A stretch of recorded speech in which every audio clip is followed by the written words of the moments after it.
What's up, guys? So today I want to talk about Resident Evil. Two things really, the first being about Leon. So I believe it was a couple days ago that the game director for RE9 came out and said that Leon in RE9 will actually be the strongest that he's ever been in the series. Essentially saying that Leon S. Kennedy has just begun, right? Like he's just now getting to his peak form. I think the exact quote was something along the lines of he'll be driven to the brink more than ever before. Crazy to think this man hasn't been pushed to his limits yet, right? Like this man is 51, 52 years old, something like that. He's gone through some of the most absurd things an individual could go through, and this man already is like peak human being. Have you seen the force behind his punches and kicks? Have you seen his backflips? The man parried chainsaws with butter knives. So I think it's funny but also interesting to see what they're gonna throw at Leon in Resident Evil 9, you know? It seems like in this game they do want to kind of push his character more, and not even physically but also mentally. So yeah, it's gonna be really interesting to see, you know, what they do with Leon as a character moving forward. Okay, now the other thing I kind of wanted to talk about, something I think about pretty often. Do you guys ever think or wonder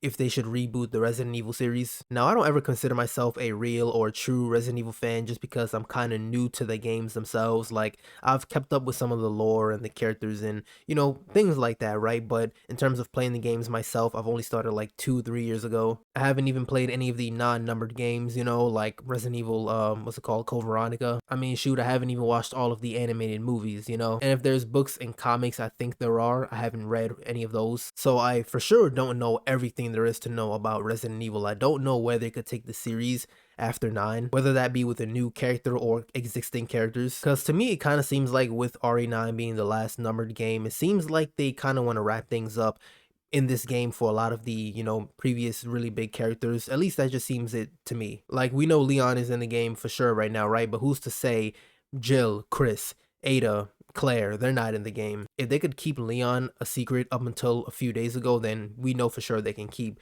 all these other characters a secret. It does seem like this game is going to be bigger and better. Well, I don't want to say better, we don't know that, but bigger for sure compared to the other games. The series isn't a stranger to like dual protagonists, but it seems like they're just overall trying to expand what they're doing. So again, who's to say we won't play as other characters apart from Leon and Grace? Resident Evil has been going on since it's come out, right? The series has not rebooted once. Everything from the very beginning is the same as it is right now. All of the lore, characters, all of it is the same as it was back in the day when it first started. And this is something I actually really admire because, you know, a lot of series, once they get kind of old and maybe past their prime, they tend to just stop for a while and maybe start it back over. But not Resident Evil. So I sometimes wonder what they'll do. You know, would they ever consider restarting everything? Start where these characters are young and maybe a little inexperienced, give them time to grow. And doing that definitely gives you a fresh start and allows for you to kind of just do whatever you want now. And it gives you a lot more time,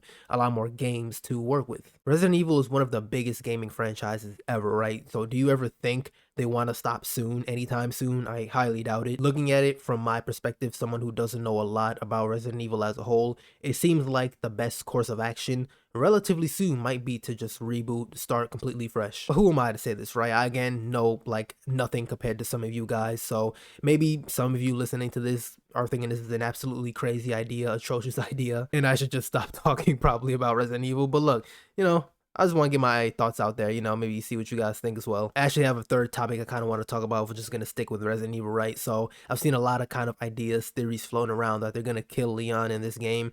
And look, I don't think they're going to do that, and I hope they don't do that. This man has survived some of the, again, most ridiculous things, right? I've been saying this, we cannot have another Joel Miller situation where a character obviously should not be in this situation and they die almost in like an out of character way. And an out of character way for Leon S. Kennedy would be like any way. Again, the things this man has gone through, he should not be taken out, because any way he's taken out will probably be like, you know, Leon probably wouldn't have been taken out like this. And also, this man has been around for what, over 2 decades now. I feel like he should just get enough respect to the point where they can give him like a happy ending, a happy send-off. You know, he's been gone for 14 years, at least give him that much. And also, I don't want them to, you know, I guess just like tarnish his name or whatever. I honestly don't want them to do that to any characters, right? All of these characters have been through so much. They're such likable, lovable characters that are just loved so much. These characters are beasts, okay? I feel like we should just leave it at that. Just let them be cool, tough characters that don't die, and just leave it at that, you know? Instead of giving these characters, any of these characters, the Joel Miller situation, the Joel Miller treatment, Give them the Nathan Drake treatment, character who went through some of the most atrocious, ridiculous, and just absurd things, right? They get to settle down and just have a happy ending and live out their life. But once again, what do I know, right? Let me know what you guys think though in the comments, and as always, if you enjoyed the video, like it up, subscribe, and I'll see you in the next one.